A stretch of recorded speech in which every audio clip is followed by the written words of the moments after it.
श्री शिवाय नमस्तुभ्यम। दोस्तों, यदि आपके जीवन में धन संपदा की बहुत ज़्यादा कमी है, व्यापार में वृद्धि नहीं हो रही है, या आपके घर में सुख शांति समृद्धि बिल्कुल भी नहीं है, हमेशा आपके घर में लड़ाई झगड़ा होता रहता है, या फिर आपके घर में पितृ दोष है, वास्तु दोष है, किसी प्रकार का दोष है, साथ ही आपको जीवन में जो है सफलता नहीं मिल पा रही है, आपने बहुत कोशिश कर ली फिर भी आपको जीवन में सफलता नहीं मिल पा रही है, आपको निराशा ही हाथ लग रही है, तो दोस्तों यह वीडियो आपके लिए है। आपको बता दें दोस्तों, कल है 15 फरवरी, गुरुवार का दिन। गुरुवार का दिन जो होता है भगवान विष्णु का दिन होता है, बृहस्पति महाराज का दिन होता है। यदि दोस्तों हमारा गुरु ग्रह मजबूत होगा तो हमारे जो सारे कार्य हैं सही टाइम पर हो जाते हैं, हमारा विवाह सही टाइम पर हो जाता है, हमारी शिक्षा सही टाइम पर हो जाती है पूरी, और जो हमें नौकरी मिलनी है वो भी हमें सही टाइम पर मिल जाती है। जो भी हमारे कार्य में अड़चन आती है, रुकावट आती है, हमारे सारे जो कार्य हैं होते चले जाते हैं, अगर हमारा गुरु ग्रह मजबूत है तो।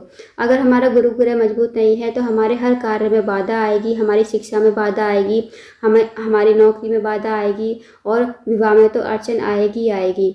यदि दोस्तों आपके साथ भी ऐसा है तो इस वीडियो में दोस्तों आपको 3 से 4 उपाय बताए जाएंगे। जो भी आपकी मनोकामना होगी, इन उपाय को करने से आपकी सारी मनोकामनाएं पूर्ण हो जाएंगी, साथ ही आपका गुरु ग्रह जो होगा वो मजबूत हो जाएगा। तो दोस्तों इन विशेष उपाय को अवश्य कीजिएगा। पूज्य गुरु जी कथा को सुनकर उपाय को अच्छे से समझाने का प्रयास करेंगे। तो आइए दोस्तों जानते हैं पहला उपाय कैसे करना है। पहला जो उपाय है दोस्तों वह है जीवन से दुर्भाग्य को समाप्त करने के लिए और जीवन में सौभाग्य की वृद्धि करने के लिए, अपनी किस्मत को चमकाने के लिए, अपने भाग्य को चमकाने के लिए। इस उपाय को करने के लिए दोस्तों आपको लेना है 7 चने की दाल। जो चने की दाल होती है वो खंडित नहीं होनी चाहिए, इस बात का ध्यान रखें। साथ ही दोस्तों आपको 2 लोटा जल लेना है। 1 लोटा जल आपको स्टील के पात्र में लेना है और 1 लोटा जल आपको तांबे के पात्र में लेना है। जो आप स्टील के पात्र में जल लोगे ना, वो उसमें आपको डालना है छोटा सा गुड़ का टुकड़ा, या फिर पीला चंदन, या फिर थोड़ा सा केसर। इन तीनों में से आप कोई भी एक चीज़ डाल दीजिए जो आपके पास स्टील का पात्र है उसमें। साथ ही स्टील के पात्र में आपको डालना है 1 या 2 चम्मच कच्चा दूध, और जो आपके पास तांबे का पात्र है उसमें आपको कुछ नहीं डालना, इस बात का विशेष ध्यान रखें।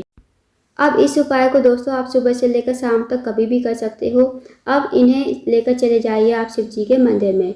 शिव जी के मंदिर में जाकर आपको सबसे पहले जो चने की दाल है आपके पास, वो आपको थोड़ी सी गीली कर लेनी है। गीली करने के बाद आपको ये चने की दाल शिवलिंग के ऊपर ओम बृहस्पतिश्वर महादेव का नाम लेते हुए ओम और श्री शिवाय नमस्तुभ्यम का जाप करते हुए आपको शिवलिंग के ऊपर चने की दाल समर्पित कर देनी है। उसके बाद दोस्तों जो आपके पास स्टील का लोटा है जिसमें आपने गुड़ डाला था, या फिर पीला चंदन, या फिर केसर डाला था, और 1 चम्मच या 2 चम्मच कच्चा दूध डाला था, वो आपको शिवलिंग के ऊपर श्री शिवाय नमस्तुभ्यम कहते हुए और बृहस्पतिश्वर महादेव का स्मरण करते हुए आपको शिवलिंग के ऊपर समर्पित कर देना है। उसके बाद जो आपके पास शुद्ध जल है तांबे के पात्र में, वो भी आपको शिवलिंग के ऊपर श्री शिवाय नमस्तुभ्यम कहते हुए समर्पित कर देना है। फिर आपको महादेव से प्रार्थना करनी है, जो भी आपके जीवन में दुर्भाग्य चल रहा है, आप अपने जीवन में सौभाग्य की वृद्धि करना चाहते हो, तो महादेव से कहिए, अपने भाग्य को चमकाने के लिए महादेव को प्रार्थना कीजिए। दोस्तों ये चने की दाल का जो उपाय है ना, अगर हम चने की दाल गुरुवार के दिन शिवलिंग के ऊपर समर्पित करते हैं तो हमारा गुरु ग्रह मजबूत होगा, और साथ ही जो भी हमारे कार्य अटके हुए हैं वो सारे कार्य हमारे होते चले जाते हैं, और साथ ही हमारी जो भी मनोकामना होगी अवश्य ही पूर्ण हो जाती है। तो दोस्तों इस विशेष उपाय को अवश्य कीजिएगा, बहुत ही अचूक विशेष उपाय है। अब जानते हैं दोस्तों दूसरे उपाय के बारे में। यदि आपके घर में कोई भी व्यक्ति रोगीला है, बीमार है, या बहुत दिनों से उसकी जो बीमारी है बढ़ती ही जा रही है, ख़त्म होने का नाम नहीं ले रही, तो इस विशेष उपाय को अवश्य कीजिए। इस उपाय को करने के लिए आपको लेनी है 1 बेलपत्र और 1 तांबे के पात्र में 1 लोटा जल। अब जो बेलपत्र आप लोगे वो कहीं से कटी फटी खंडित नहीं होनी चाहिए, इस बात का ध्यान रखें। अब दोस्तों इस उपाय को भी आप सुबह से लेकर शाम तक कभी भी कर सकते हो। अब इन्हें लेकर आपको चले जाना है महादेव के मंदिर में, शिवालय में। शिव जी के मंदिर में पहुंचकर सबसे पहले आपके पास जो बेलपत्री है, वो बेलपत्री आपको माता असोसुंदी के स्थान पर समर्पित करनी है, कुंदकेश्वर महादेव का नाम लेते हुए। अब दोस्तों आप सबको बता दें कि माता असोसुंदी जो है शिव जी की सबसे छोटी और प्रिय पुत्री है, और माता असोसुंदी का स्थान जो होता है जलाधारी पर ही होता है। आप सबको पता होगा दोस्तों, शिव जी का पूरा परिवार जो होता है जलाधारी पर ही विराजमान है। तो माता असोसुंदी का जो स्थान है जलाधारी पर, जहाँ से जल जो नीचे बहकर गिरता है, तो आप देखना जलाधारी पर मोटी सी लाइन बनी होती है नाग देवता की तरह, वही माता असोसुंदी का स्थान होता है। तो वहाँ पर आपको बेलपत्र समर्पित कर देनी है कुंदकेश्वर महादेव का नाम लेते हुए। अब जो बेलपत्र की डंडी का मुख होगा वो जलाधारी की तरफ होना चाहिए, जहाँ से जल जो है नीचे बहकर गिरता है, और पत्ती का मुख जो होगा शिवलिंग की तरफ होना चाहिए। तो दोस्तों इस तरह आप बेलपत्र चढ़ाओगे।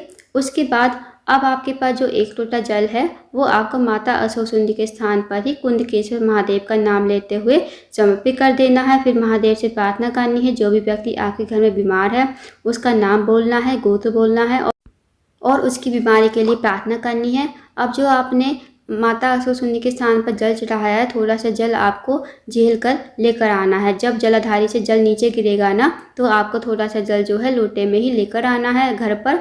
अब इस जल को आपको घर पर लाकर उस रोगी व्यक्ति को पिलाना है, जो भी व्यक्ति आपके घर में बीमार है। कुंदकेश्वर महादेव का नाम लेते हुए आपको उस रोगी व्यक्ति को इस जल का आचमन कराना है।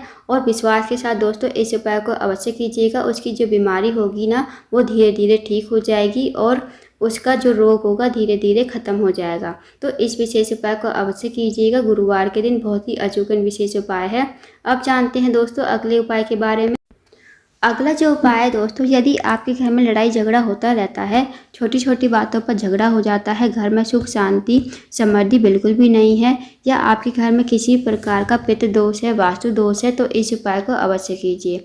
या आपके विवाह में बाधा आ रही है, अड़चन आ रही है, आपके किसी कार्य में बाधा आ रही है, अड़चन आ रही है, तो इस उपाय को अवश्य कीजिए। इस उपाय को करने के लिए दोस्तों आपको लेना है 1 तांबे के पात्र में 1 लोटा जल। उसके बाद आपको लेनी है 7 लौंग, साथ ही आपको लेनी है 1 चुटकी काले तिल और 1 काली मिर्च। काले तिल का उपाय यदि हम करते हैं तो वो पितरों को खुश करने के लिए किया जाता है। यदि हम काले तिल का उपाय करते हैं तो हमारे पितर जो है खुश हो जाते हैं और हमारे पितर जो है तृप्त हो जाते हैं। तो दोस्तों इस विशेष उपाय को अवश्य कीजिएगा। अब आपको इन सामग्रियों को लेकर पहुंच जाना है शिव जी के मंदिर में। शिव जी के मंदिर में जाकर सबसे पहले आपको 1 लोटा जल श्री शिवाय नमस्तुभ्यम कहते हुए शिवलिंग के ऊपर समर्पित कर देना है।